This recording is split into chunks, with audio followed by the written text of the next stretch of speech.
think it'll change him. Richard, you agree? I fully agree. I think, speaking as Murphy, I think he'd obviously love to see Imori again. And obviously me as Richard, I love Louise and I love what she brings to that role. And I think we have great chemistry on screen. Don't be jealous, Bob. You know I love you, man. I'm number one. I'm jealous of everyone all day. It's fine. But yeah, no, I think without giving away too much, I think where we left that storyline with me and her, definitely there's a little bit more to go. I think it's not quite wrapped up there yet. So I hope to see her again. We're going to start taking audience questions in a couple minutes. Will you use the mic quickly over there? So if you want to start getting ready for that. I just wanted to ask, because there's several cast members who participated in this scene. A scene that was very uncharacteristic for the show. I loved it. Was the blister in the sun, ride along, singing along scene. Was it very strange for you guys on the 100 to be a scene where you're driving in a car singing along to the Violent Femmes? Yes. Yes. I didn't sing. Because you chose not to.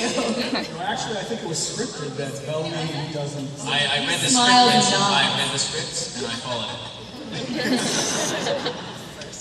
Did you think that was like a fake page when you got it? Just because it just never seemed like something that would happen on this show? Something new. I was excited about a car. We had a car. That was cool. And we're walking. The thinking was that we were away for 3 months and we were coming back at a time of relative peace, and it would be nice if we were ever, knowing what the story was going to be this season, we were ever going to have a light moment, that was going to be it. And so, kids driving in the woods in a car. Why was I, Jason? I really wanted the light moment. And is enjoying your head. Come on. To answer your question, Eric, I was just happy to sing.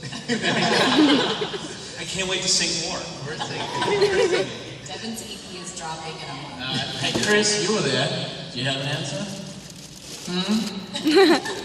I think Bob wasn't singing because he never learned the words. But yeah, it was good. I remember Devon and I spent quite a few hours together. We lived together last season, so we spent quite a few hours learning the song, because I don't think either of us had ever heard it before.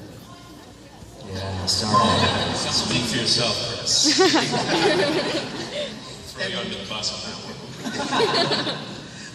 Before I go to audience questions, I just wanted to ask sort of a broad question about the Allie storyline and the fact that, this has always been a science fiction show, but that this storyline is kind of going into a very sort of specific sci-fi way, that there's some of you have to act in scenes and act like you don't see Erica. Was that interesting for you to kind of have this very different element come in this year? Yeah, it was hot. You want to look at it? Yeah, you do. It's so pretty. Bright red dress.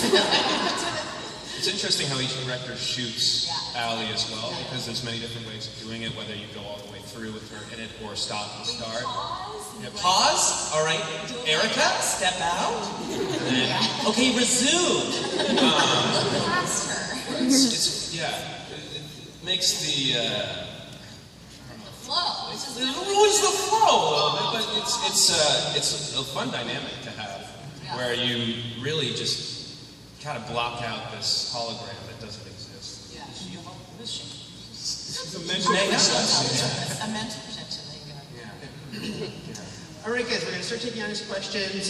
Just make your question a question and keep it concise so we get through as many people as we can. Requests. First question, somewhere in the darkness, I believe. Oh, there we go. Hi, my name is Stacia. Stacia. My question is mainly for Jason and Eliza, but anybody else can give feedback. I wanted to know if you guys were aware of the Trevor Project and the fact that $81,000 has been raised in honor of LACSAT. So my question for you is, are you aware of the positive influence that the LGBT community has, and how will that influence you moving forward? Well, absolutely, I am aware of that, and I do think that that's an incredible silver lining in all of this, for sure. Warner Brothers, by the way, supports the Trevor Project, as do I, and I actually, believe it or not, look at this whole thing that's happened, although it's been hard for me personally, boo-hoo me, but, the truth is it's a positive. It's really opened my eyes in a lot of ways to, again, the power that stories have. in the world, and the responsibility that I have as a storyteller, both in the way I communicate via social media, of course, and promises implicit or not that I might make, and the stories themselves. You know, we need to understand, I think, going forward, how our audience is going to react to something. You know, it's like the metaphor that I use is, you know, you build a roller coaster, and you're an engineer, and you want to make that roller coaster awesome, and you want to make the dips and the loops and everything, you know, death-defying. But you don't want the train to jump off the tracks and hurt people. You want to get to the end of the ride. And I feel like in this case, the train jumped off the track a little bit. We didn't really, I'm going to say me, I didn't really understand enough, I don't think. And so now I do, and I'm grateful for the experience at the end of the day. Truly, I am. And the Trevor Project is amazing. Everybody should give some money to the Trevor Project, please.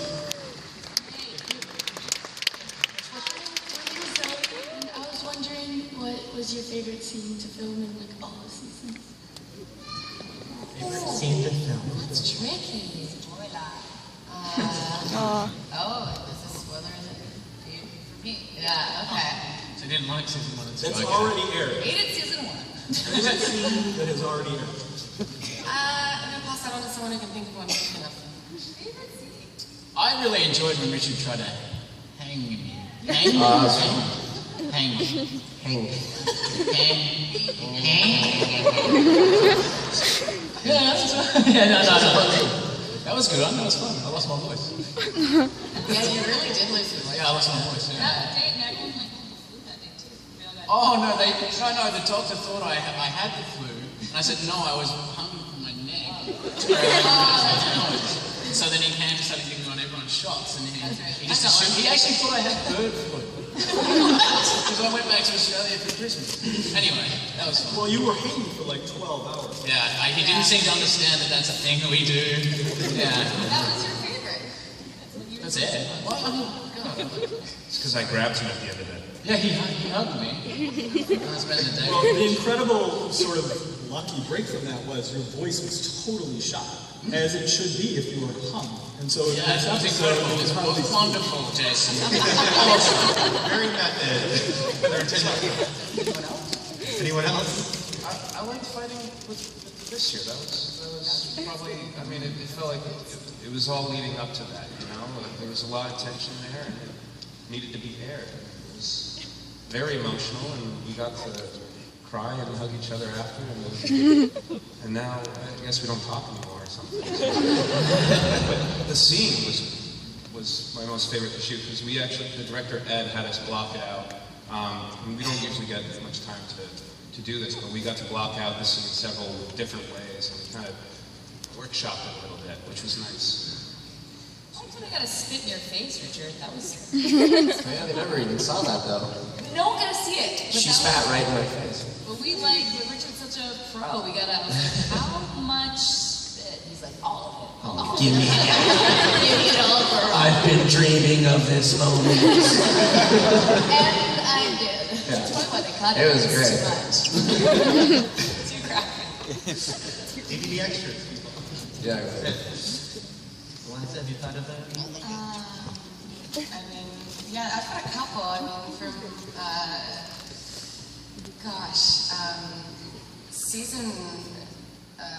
season 1, shooting the finale outside, realizing that Lexa's, betrayed me, that was a huge thing. It was crazy. It was so emotional. We were like out there for 15 hours or something shooting this battle, and it was so immersive, and it made everything feel so real, and it was crazy.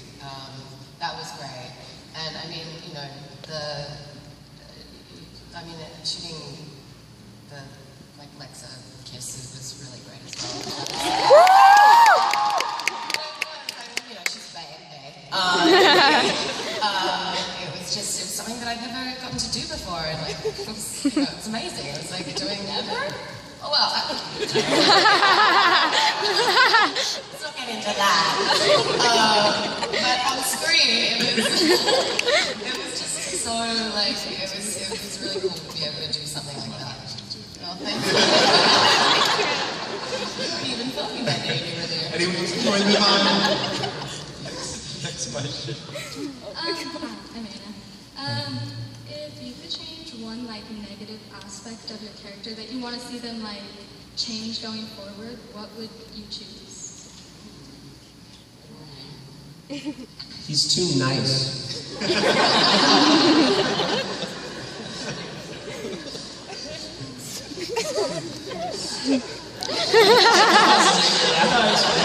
Correct me if I'm wrong, you guys, but a lot of times the negative aspects of your characters are the things that you like the most. That's 100%. The audience hates me, for the most part, for writing those negative aspects, but as actors, you like doing things like that. You like the dark side.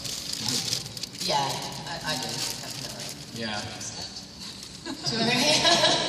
No, I agree. Things are negative in that perspective as well. Especially in this one that Jason's created. I would smile more. Can I smile next season?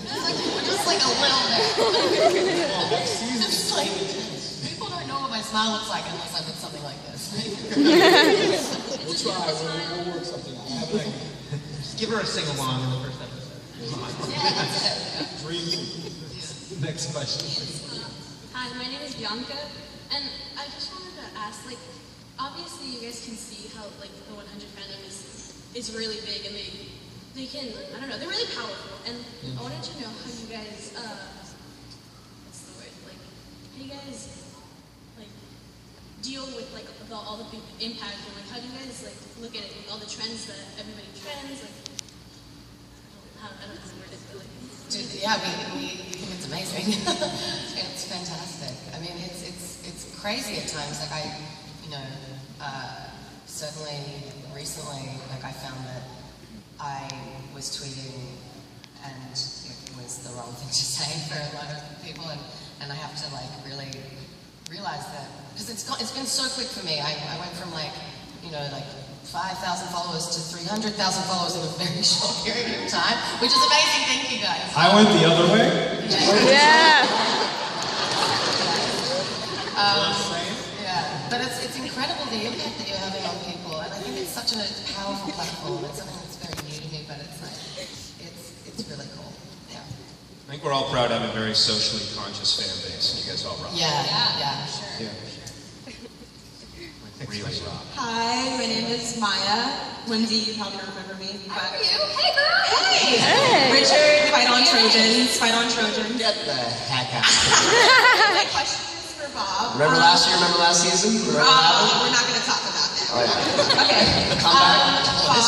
Bob, I was diagnosed with anxiety and depression in 2014. And it really meant a lot when you decided to sell the shirts and donate to Beyond Blue. And speaking of platforms, I was wondering, is that something that you plan to do in the future because it was really amazing to fans? Also, if I could have your name tag, that'd be cool. Yeah, I can't see why I'm going to take it.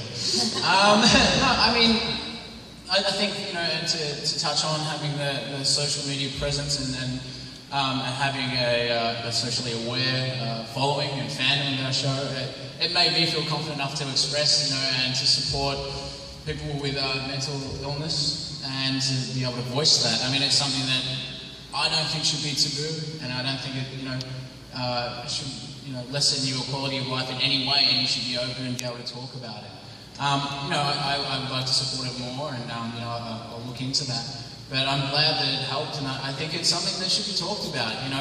Not everything should be kept in nothing should be kept in the dark, really, and you should try and work through your problems. And you'll find more often than not that people are there and they want to talk about it, and everyone deals with their problems, and you shouldn't have to do that in silence.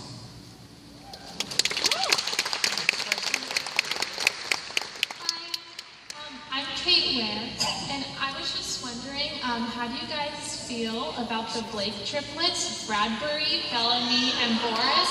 Also, how do you feel about Crocs? Sorry, what was that last word? I have triplets? Yes. How do you guys feel about Crocs? The shoes? Okay. A lot of feelings. Yeah, mixed emotional Crocs. Jason? I have no comment about Crocs. You're wearing some right now. I have no idea who the Blake triplets are. Is that a fan fiction thing?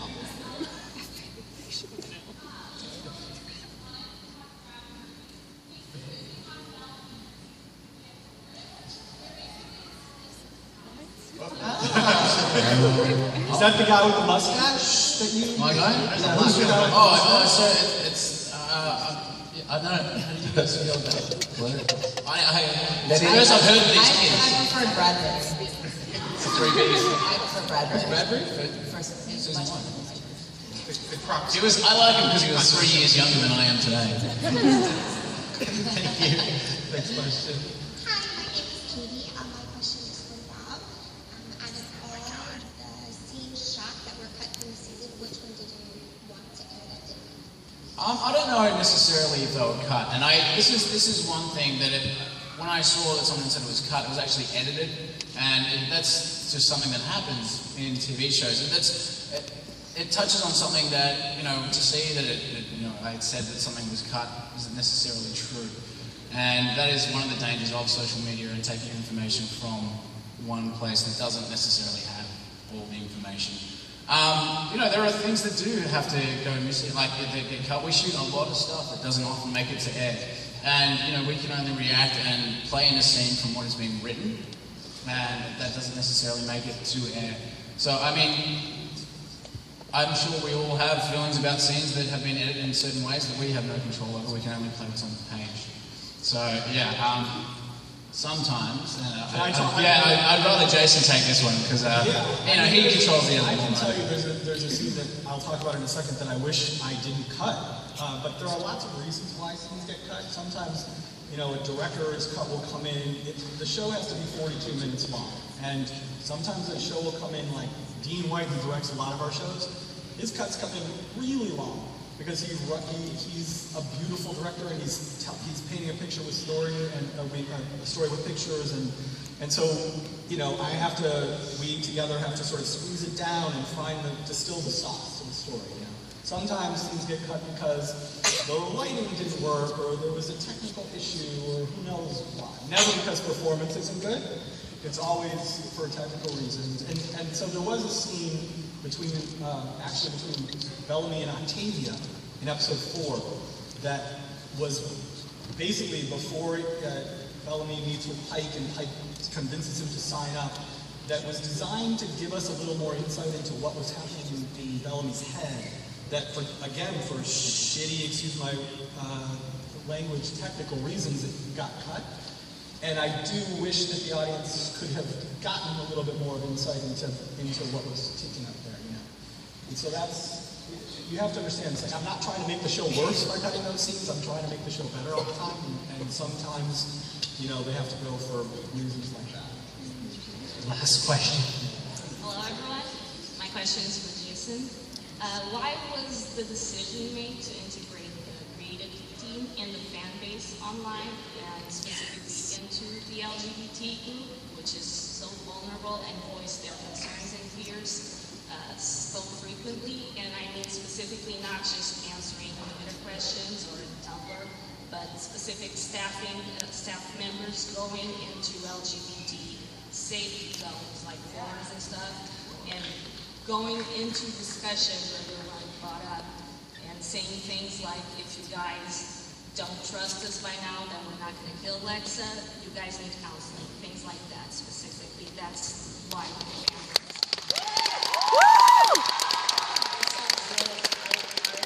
First of all, if those things happen, then I don't doubt for a second that you are 100% right. I'm sorry, we didn't, it's not some grand conspiracy to hurt people. Speaking for myself, I was excited about that relationship, really excited about it. It was a real part of the show, and a huge part of the season, obviously. And so I think my exuberance probably is to blame in part for people having this expectation that the end was going to be different. And I am sorry about that. As for what you're talking about, I'm not really aware of it. I don't really, again, it wasn't a grand conspiracy that we were trying to hurt people. We were just excited about a show that we were making. And I realize now that, sort of a perfect storm of a case against me and against others on the show, I think you could really, I would love to ask the question, what possibly, we would be crazy and cruel if we were trying to deliberately hurt people. Like, we were trying to tell a story, and we were excited about it, and in hindsight, obviously mistakes were made, as I said, and I'm sorry about it, but we never intended for it to be a painful experience for me, honestly. Do you think it's an interesting line of it because, of course, you don't want to give away the secrets of your show, but at the same time, you know, how coy can you be versus, you know, what you say beyond that? Yeah, I mean, it's tricky, you know, communicating about this show in particular and not ruining things is difficult, always. And I think less is probably more, you know, for sure. And this was tricky. This was tricky.